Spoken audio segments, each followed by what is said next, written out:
Vous avez demandé des matchs amicaux. La fédération vous en a donné 4 pour par la suite inventer un système de jeu face au Brésil en première période que vous n'avez jamais expérimenté durant ces matchs amicaux. Le pire, essayez une seule fois avant le match. Vous avez demandé des joueurs de haut niveau. La fédération vous en a donné une bonne quantité pour ensuite les mettre sur le banc. Si on prend la deuxième période face au Brésil, ainsi que la première période de ce match contre le Maroc et la remise en question de vos changements dans la deuxième période du match, est-ce que la population haïtienne qui rêve grand, toujours grand, serait dans le droit de dire que votre unique objectif dans ce mondial était de les humilier? Merci. Je vous laisse libre cours à ce que vous venez de dire. Je pense que l'image à l'international est plutôt bonne. Je pense que le ressenti des Marocains ce soir, par exemple, quand j'entends le coach me dire qu'il est surpris de notre prestation, de la qualité et qu'il va se servir pour la suite de la compétition de là où on les a mis en difficulté, je préfère retenir ça et de connaisseurs du foot. Voilà, tout simplement. Après, des choix ont été faits quant au système de jeu. Quand on s'enquiert des joueurs qui composent mon effectif, que ce soit AD, dans quel système de jeu joue-t-il dans son club à 3 défenseurs? Comment a fini Arcus en fin de saison dans son club au SCO d'Angers à 3 défenseurs? Comment joue J.K. Duverne dans son club à la Gantoise à 3 défenseurs? Donc voilà, ce sont des professionnels aptes à pouvoir changer de système. C'est une option qu'on avait prise contre le Brésil quand nous n'avions pas le ballon.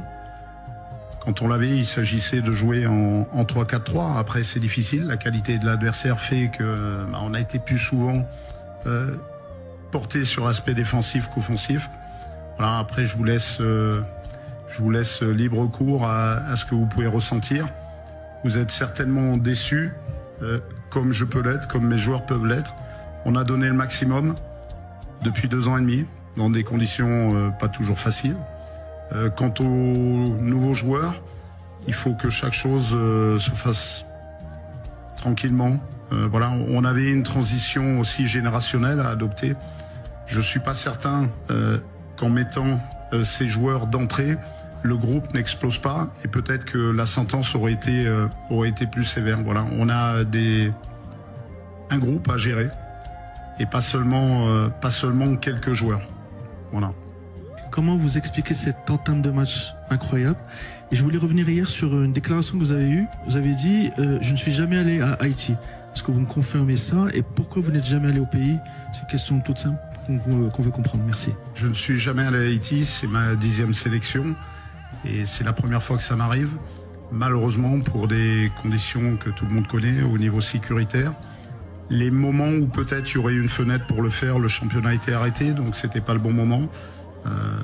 Voilà, donc c'est un manque, assurément, pour développer les jeunes talents locaux, pour également participer à la formation des éducateurs locaux, et puis ressentir encore un peu plus la culture d'un pays. Voilà, donc on essaye de s'en imprégner différemment, au contact de mon staff, aussi haïtien, au contact des joueurs, quand je les ai lors des dates FIFA. C'est un manque. On s'est d'ailleurs qualifié sans jouer aucun match à domicile, ce qui n'est pas commun. Voilà, après, merci pour les commentaires élogieux sur mon équipe.